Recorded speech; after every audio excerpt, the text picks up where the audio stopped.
जादुई थाली।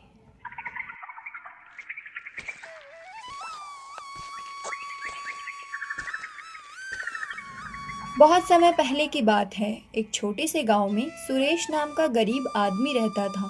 वह दिन भर मेहनत करके जैसे तैसे अपना गुजारा करता।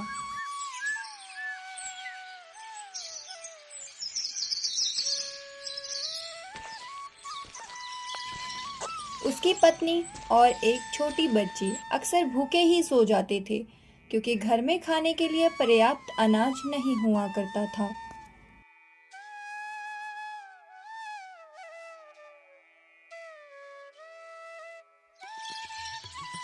एक दिन सुरेश जंगल से लकड़ी काटकर लौट रहा था।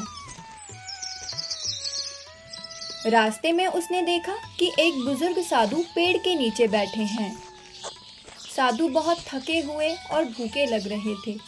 सुरेश तुरंत उनके पास गया और बोला, बाबा, मेरे पास देने को ज्यादा तो कुछ नहीं है, लेकिन जो सूखी रोटी है वो आप खा लीजिए। साधु ने मुस्कुराकर रोटी खाई और बोले, बेटा, तुम्हारा दिल बहुत दयालु है। मैं तुम्हें एक वरदान देता हूँ।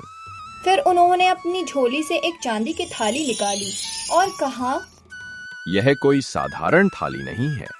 जब भी भूख लगे, इसमें देखना और कहना, थाली भोजन परोस दो, और ये थाली स्वादिष्ट भोजन से भर जाएगी।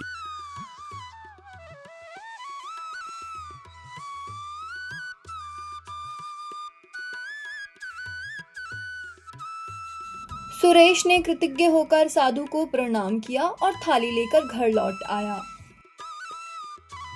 जब उसने अपनी पत्नी के सामने थाली रखी और कहा, थाली भोजन परोस दो, तो देखते ही देखते थाली में गरम गरम गुलाब जामुन, गुजिया और समोसे आ गए। थाली स्वादिष्ट खाने से भर गई थी। सुरेश की पत्नी चौंक उठी और बच्ची खुशी से झूम उठी थी। सुरेश ने अपनी पत्नी को साधु के बारे में सब बताया। अब सुरेश का परिवार कभी भूखा नहीं सोता था।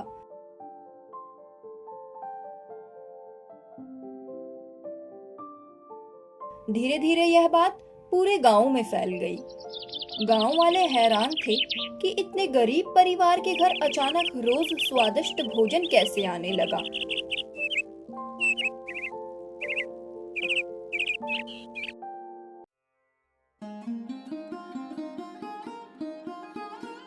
जैसे तैसे करके यह बात गांव के लालची मुखिया तक पहुंच गई।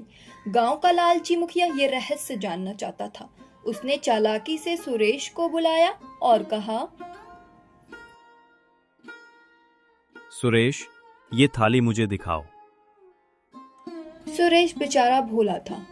उसने बिना सोचे समझे मुखिया को थाली दिखा दी। मुखिया ने मन ही मन में योजना बना ली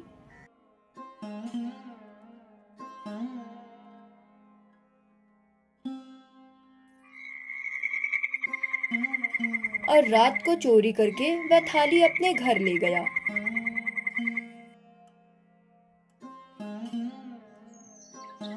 अगली सुबह मुखिया ने उत्साहित होकर थाली से कहा,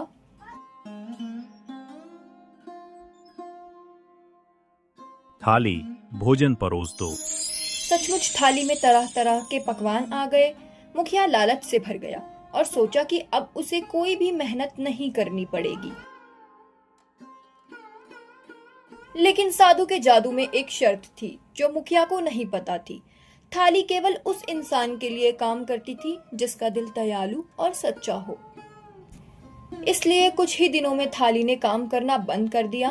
मुखिया को समझ नहीं आया और उसने थाली तोड़कर गुस्से में खिड़की से बाहर फेंक दी।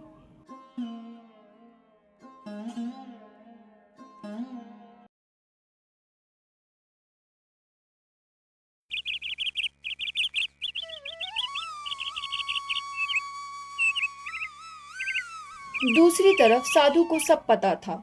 वे फिर से सुरेश के सपने में आए और बोले,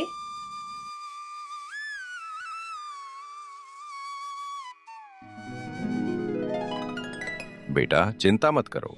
तुम्हारी ईमानदारी और दया ही इस थाली की असली ताकत है।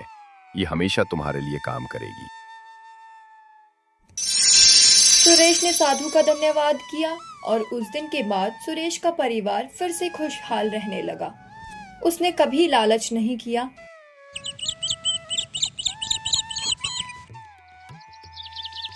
और जरूरत पड़ने पर गरीबों को थाली भी दी और उससे भोजन भी कराया। इस कहानी से हमें क्या शिक्षा मिलती है? सच्चाई और दया ही असली दौलत है। लालच इंसान का सब खो देती है। बांटने से ही खुशी बढ़ती है, जबकि छुपाने से नहीं। तो मिलते हैं नेक्स्ट वीडियो में। जब तक के लिए बाय बाय बच्चों।